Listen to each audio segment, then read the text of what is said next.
Hi, everybody. Why is it that so many people find it hard to say no to watching just one more episode of their favorite Netflix series? 10 years ago, TV was different. Shows aired once or twice a week, unless you were lucky enough to catch a marathon. If you were fancy, you may have even purchased a series box set. Soon, recording shows and online streaming became options. But in time, Netflix has become the most favored option. For only $8 a month, thousands of shows available at your leisure on your phone, iPad, computer, or TV. But is this ease of access always beneficial, or is the answer more complicated than that?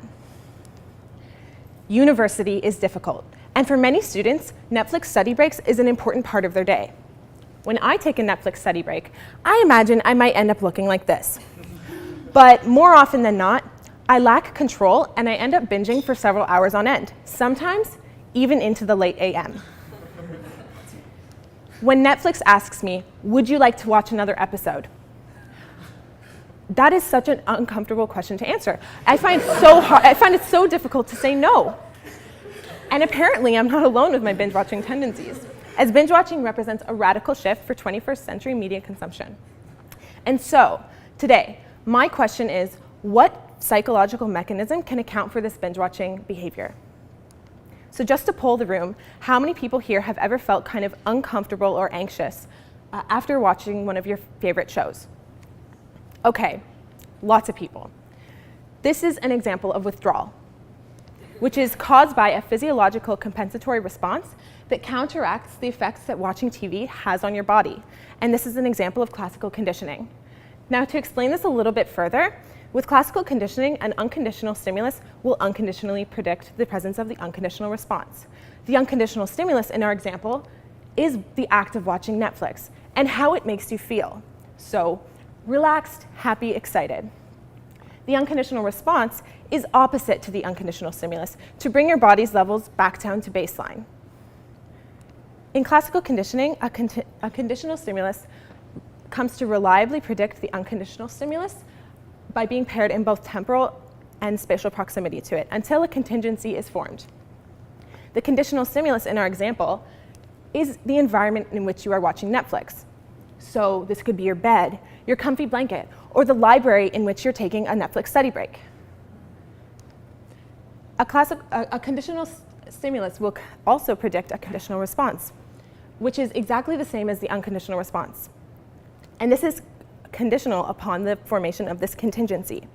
The purpose that this response serves is to prime your body to start reacting before the unconditional stimulus even arrives.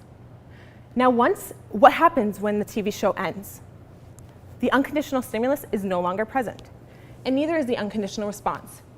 But because this contingency is still valid, and the conditional stimulus is still there, all those cues are still there, the compensatory response is still elicited, and now it has nothing to balance itself against, and you feel withdrawal. Now, how can this cause you to binge watch? Well, one study shows that while you're watching TV, your relaxation levels increase. But immediately following the end of the TV show, your relaxation levels decrease. And this actually led participants to watch more TV, feeding into a positive feedback loop that ultimately increases their binge-watching behavior in time. So what is the solution to this problem? Break contingency, such that when the show ends, those cues no longer will elicit a CR. And instead of feeling withdrawal, you feel content with your TV watching experience, happy that you've watched your show, and totally fine with stopping. So even though watching Netflix kind of feels like you're a kid in a candy shop with seemingly limitless shows to choose from, there are methods that exist to break contingency and maintain control of your watching behavior. So how could a university student do this?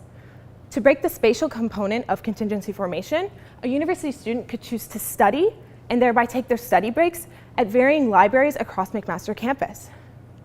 To break this temporal component of contingency formation, they could also choose to study at varying times of the day. As an additional precaution, they could also go into their Netflix settings and uncheck this box so that Netflix will no longer prompt you to watch one more episode. In combination, these methods should eliminate any binge-watching tendencies you might have had before this talk And hopefully that uncomfortable feeling that led you to watch just one more episode will long be forgotten the next time you finish watching one of your favorite Netflix shows. Thank you everyone for listening to my talk today, and thank you Dr. Kim and Amy Pache for providing me with this opportunity to share my ideas.